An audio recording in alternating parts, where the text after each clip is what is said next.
It's Coach Mark here, and before I dive into today's video, make sure to find me over on Instagram, Coach Mark Estrabio. I offer one-to-one coaching. It's what I do full-time, and the odds are very good. I'd love to work with you. That being said, let's get into it.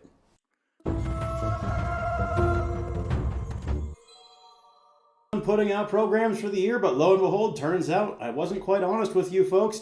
And here it is, Kenjugate 3, Peak Intensity Strongman Powerbuilding, because strong building and body man are both terrible poor man toes for this style of training.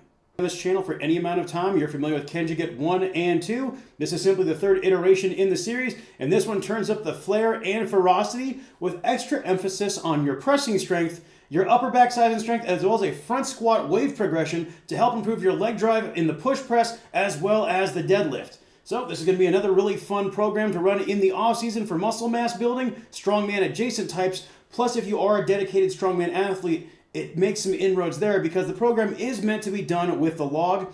And as always, with this program, don't be an Allen. Your training week consists of 4 days a week. You have your upper and lower developmental days, and then your upper and lower intensive days. And these days replace the dynamic effort and max effort days, respectively, that you would see in a typical conjugate program, because this is Kenjugate. You can certainly reorder the days as you will if you wanted to start with intensive or if you wanted to start with lower body, but in general, think that you don't want to lift more than 2 days in a row, nor do you want to take more than 2 days in a row off. A couple quick notes before we dive in here. If you're familiar with any of my programs, like always, you're going to have a menu of accessory lift progressions to pick from, so just choose ones that you like and make sense. I do make some general suggestions for you in terms of what I would recommend. And then for your main lifts on each day, I do have a fixed progression baked into the program, the only exception being for upper intensive, where I do have a suggested 3-week, 3-wave for 9 weeks total training cycle I recommend, but you're able to pick and choose if you wanted to do your own variations. Big rule though is you don't want to change your variation every single week when it comes to your upper intensive pressing. I like to stick with it for 3 weeks at a time that you can extract more benefit. When in doubt, just follow what's written out for you and you can't go wrong. So day 1 is going to be upper developmental, where we're going to start with a log strict press, move into our log push press, then we're going to do a 60-degree dumbbell incline press or similar press of your choosing. Then we have face pulls after that, triceps of your choosing, and 100 band pull-aparts. Now with this, I make suggestions in terms of progressions and variations. Feel free to screenshot this, or if you really want to save yourself a lot of work, hit the description box down below, fill out the form, and I'll send you a copy of this program absolutely free, and I do not share it with third parties. Now, as far as your main press programming goes, it's pretty gosh darn simple. You're going to want to have an estimated 1 rep max for both your strict log and your push log. And then from there, you want to run about 90 to 95% of those figures for this program. So on the left-hand side there, you're going to see your strict press numbers. On the right-hand side, you'll see your push press numbers. The idea is we will use your strict press to warm up for your push press. This gives us more time to develop our rack position with it. And then also, to me, it just makes more sense because then when you move into push press, you're already warmed up from the strict press. Gets a little heavier every single week, and then in week 9 you get to work up to a heavy single on both variations. Whether or not you're going for a 1 rep max will be your discretion. Regardless, this is a really good off-season way of developing your ability with the log. You can also run this with an axle or similar implement, but bear in mind that you might have to play with those percentages a little bit, and these are done as clean and press ways. So you just roll it up and press, no need to clean every single rep. If you are looking for a little more conditioning work with your press, check out Conjugate Kaiju, where I have a great Viper press program. Our next day of the training week is going to be our lower developmental, and we're going to start off with a snatch grip RDL, and I have a progression baked in on the next slide.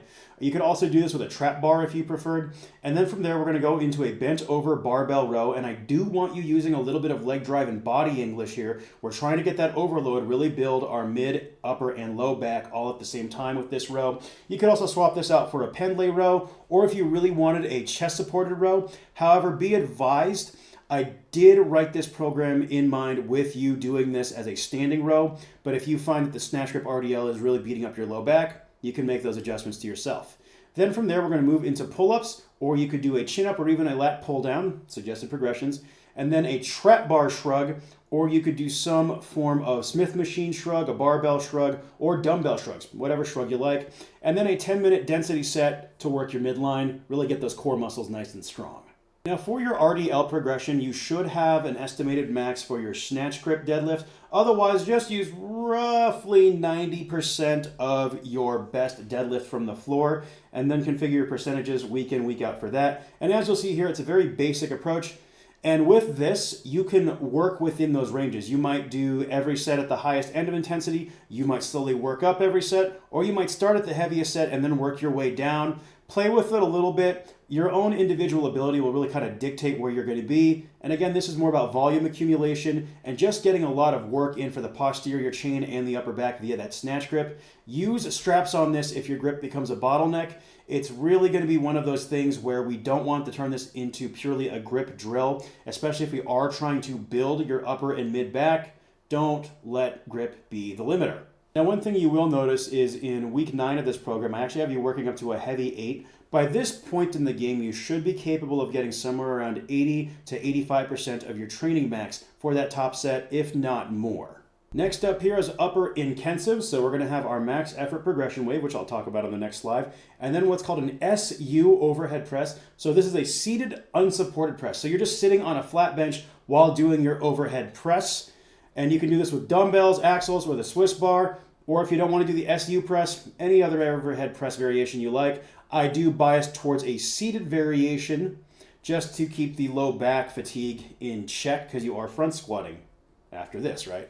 Then you're going to do a horizontal press of your choosing. And then after that are howling 30s. Now this is a technique that I shamelessly stole from my good friend Steve Shaw and then modified to make overhead, where you do 3 overhead tricep extensions and then 3 overhead press with a pair of dumbbells. That's 6 total reps right there, 3 plus 3. You're just going to keep going back and forth, 3, 3, 3, 3, until you hit 30 total reps. Then after that, we have delt 30s, which is a very similar process. 3 front raises, 3 lateral raises, back and forth until you hit 30 total reps. Or you could do something like a Lou raise for the 8x8 method. We just want to be hitting those front and lateral delts, help support a big press. Band pull-aparts for 100 reps, and then 100 reps of a tricep banded press down.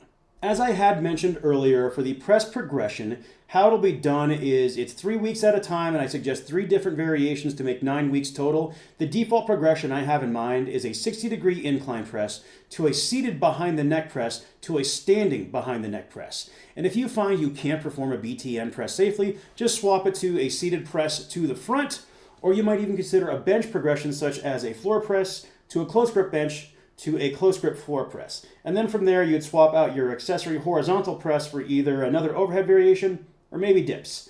And let's talk about how that progression is going to look on the next page.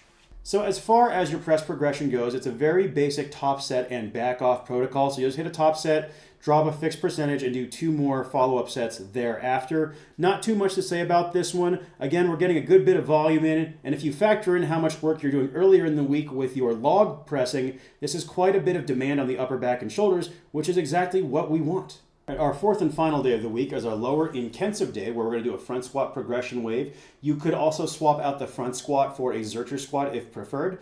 And as a side note, with respect to the front squat, I suggest you do this using straps. And the reason why is by having those straps on the bar and pulling up on the straps, it'll actually more closely emulate the rack position you would see when using the log push press, makes the program a little more cohesive.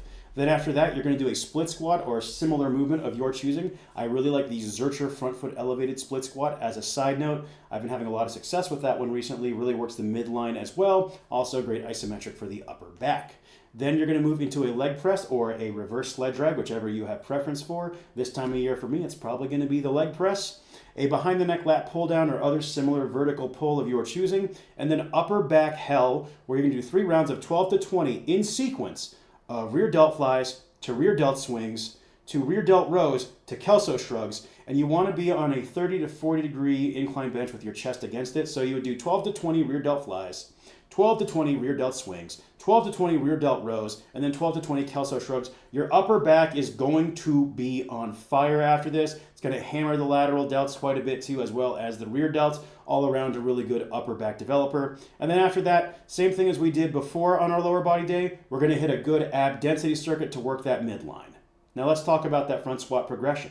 Much like with our pressing situation, you're going to have 3 weeks at a time with a given variation, and there are 3 variations suggested.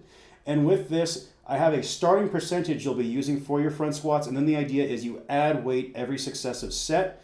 As a rule though, if you don't think you can add 10 pounds, don't take a weight jump and just repeat the weight. You're not going to get stronger missing reps, and that's one of the big things people need to remember if they are going to run a conjugate or Kenjugate type program. We want to make as many reps as possible. So let's dive into what that's going to look like. So in weeks 1 through 3, you're going to be doing front squats to either a pin or to a box, and I want you roughly 1 inch above parallel. And you'll see there, for example, in week 1, you're doing 5 sets of 5, starting at 55% of your training max of your front squat, which should be 90 to 95% of your actual front squat number. And you're just going to add weight across successive sets. Then in weeks 4 through 6, we're going to do a 2 count paused in the whole front squat. And then in weeks 7 through 9, that's when we actually just do the true front squat. Now the reason for this approach with respect to the front squat is those first 3 weeks are going to help us learn eccentric control. That way we're not just crash landing or bouncing our front squats out of the bottom, as is a common technique error there. Because if we look at the leg drive of the log, it is a controlled dip before a violent reversal into the push press. And then with weeks 4 through 6, by pausing the bottom, we're just getting that control in the hole, so we learn how to accelerate up very quickly without, again, too much bounce. You know, even though the log does use a shallower dip, it's good for us just to be able to kind of piecemeal these things out. And then also by having that pause, in my opinion, that improves the leg drive transference to the deadlift. And then in weeks 7 through 9, we're just pushing hard and seeing how heavy your front squat can go. Now, as far as your accessory progressions go, I'm not going to insult your intelligence. You can see them on screen. Screenshot these, save them for later, or if you're really smart again, hit the description box down below and get yourself a free copy of the PDF that outlines this whole program. Now, I'm going to talk about these last two here, the 2RD8 or whatever number approach, as well as the density approach, because these are newer progressions that I've brought into the conjugate cartel. 2RD8, we're just using 8 as an example here, is you're just going to have your given weight. You do a set of 8, then the second set you're going to do max quality reps. Third set you'll drop the weight 10 to 20% and do another set of max quality reps. And you'll go heavier when set 2 is 2 or more reps over what the first set was. So if you're doing 2RD8, set 1 would be 8. Set 2, your target would be 10 or more. That means you earned a load increase for the next time you do this exercise. And then set 3 is just a drop set where you're repping out, getting a good pump, building some work capacity. Very fun approach. It's one I've really been enjoying as of late. It's very similar to the TSBO approach, which is the top set back off. And then the other new one here is the density method. And all this is you're going to take a weight that represents roughly your 10 rep max, and you're going to knock out as many sets of 5 to 8 as you can with it in about 10 minutes.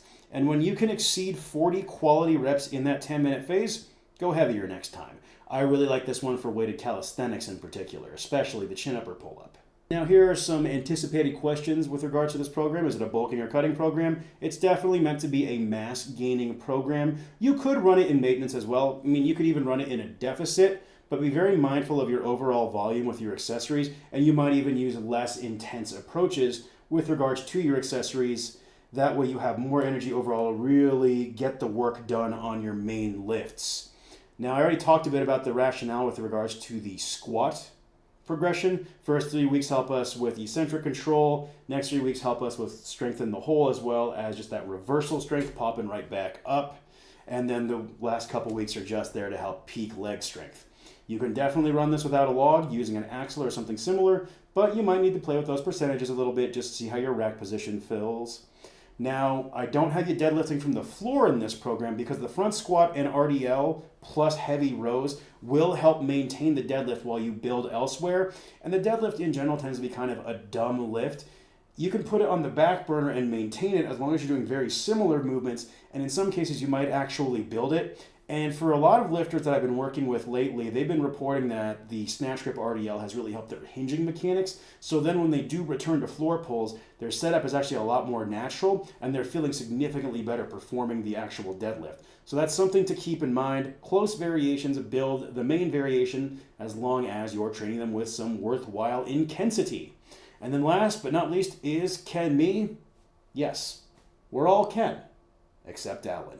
If you've made it this far, thank you so much for watching. Hopefully you wind up grabbing yourself a copy. If you do give this program a fair shake, please tag me in your training diaries, hit me up in the DM. I'd love to cheer you on, see what I could do to support you as you go through Kenjugate 3. And you can see the rating right there. It's an obvious Ken out of 10.